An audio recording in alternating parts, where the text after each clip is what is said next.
Masih bersama Celestia Widya, berikut kembali kami sampaikan berita Mataram hari ini.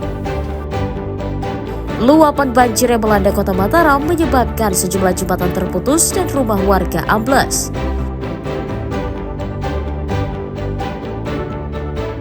Berkomplot edarkan narkoba, 2 pemuda di Mataram dibekuk polisi.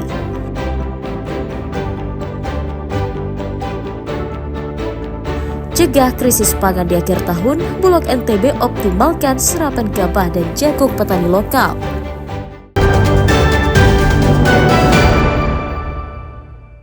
Ini belum dikasih 2 pemuda berinisial BH 31 tahun dan RS 32 tahun diringkus Satuan Reserse Narkoba Polresta Mataram karena diduga berkomplot mengedarkan narkotika di wilayah Cakranegara. Tersangka BH ditangkap di pinggir jalan Kelurahan Karangtaliwang, sementara RS dibekuk di rumah rekannya di Kelurahan Sayang-Sayang. Keduanya ditangkap atas informasi tersangka lain yang sudah diringkus sebelumnya. Dari keduanya, polisi menyita 0,25 gram sabu-sabu, timbangan, alat isap, dan uang tunai sebagai barang bukti kejahatannya. Penangkapan tersangka juga atas laporan masyarakat yang kerap melihatnya bertransaksi narkotika di lingkungan tempat tinggalnya. Yang bersangkutan sesuai alamatnya di Kelurahan Sayang-Sayang, Kecamatan Cakranegara. Namun kami amankan di Jalan Imam Bonjol di wilayah Karangtaliwang, Cakranegara. Jadi orang yang kita amankan ada 6 orang. 2-nya terindikasi sebagai pengedar, 4-nya lagi sebagai pengguna atau penyalahguna. Atas ulahnya tersangka dijerat Undang-Undang Narkotika dengan ancaman hukuman pidana minimal 5 tahun penjara. Awaludin dari Kota Mataram melaporkan.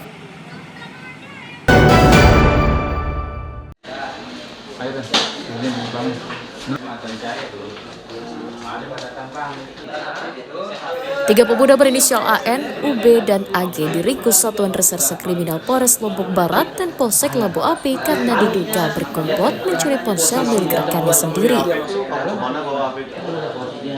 Tersangka ditangkap di rumahnya masing-masing atas laporan korban dan hasil pemeriksaan sejumlah saksi.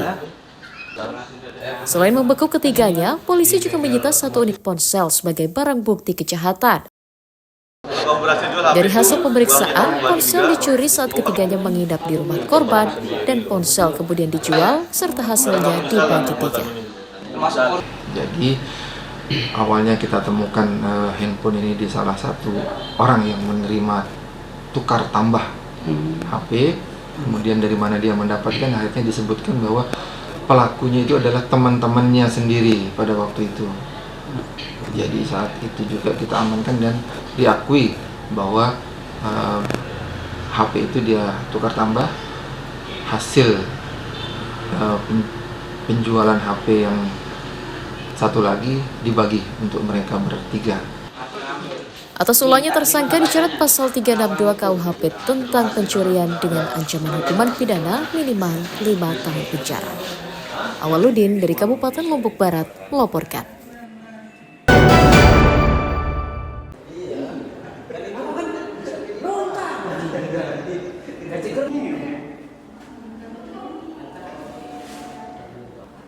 Nasib ribuan tenaga honorer daerah yang tidak lolos dalam seleksi pegawai pemerintah dengan perjanjian kerja di Kabupaten Lombok Tengah masih belum jelas dan masih menunggu keputusan pusat. Hal itu karena pengangkatan tenaga P3K sudah rampung dilakukan dan pada tahun ini pemerintah tidak akan merekrut pegawai kontrak lagi.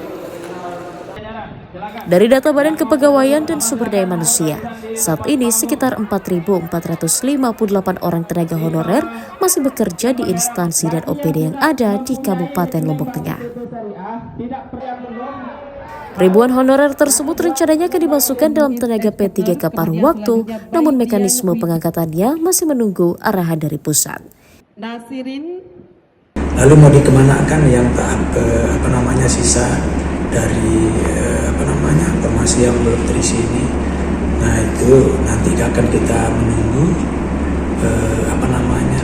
aturan dari pusat. Tapi yang jelas bahwa mereka yang sudah ikut tes itu insya Allah mungkin nanti akan dijadikan mungkin tepat waktu itu. Selain kuota yang terbatas, Pemda juga menegaskan pengangkatan P3 paruh waktu nantinya akan disesuaikan dengan kebutuhan dan kemampuan anggaran daerah. Oke, silakan mundur. Oke, siap. Maju. Lukmanul Hakim melaporkan dari Kabupaten Lombok Tengah. Ada di sini, Mbak.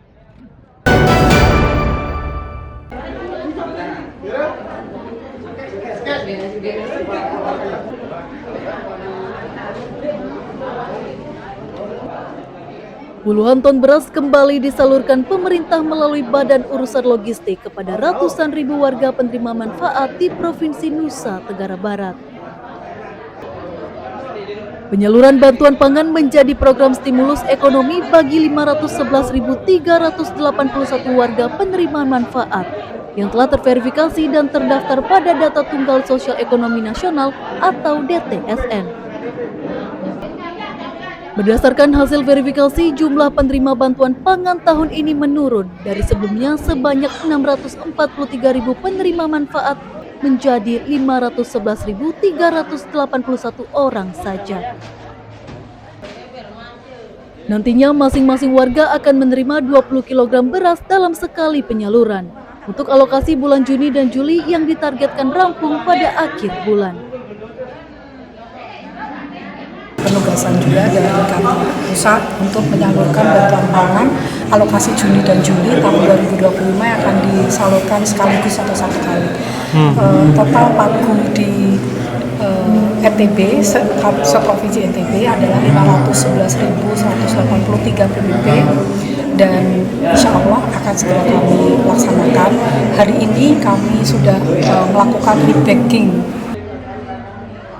Penyaluran bantuan beras program Presiden Republik Indonesia bertujuan membantu meringankan beban masyarakat berpenghasilan rendah di tengah naiknya harga kebutuhan pokok saat ini. Lukmanul Hakim melaporkan dari Kabupaten Lombok Tengah.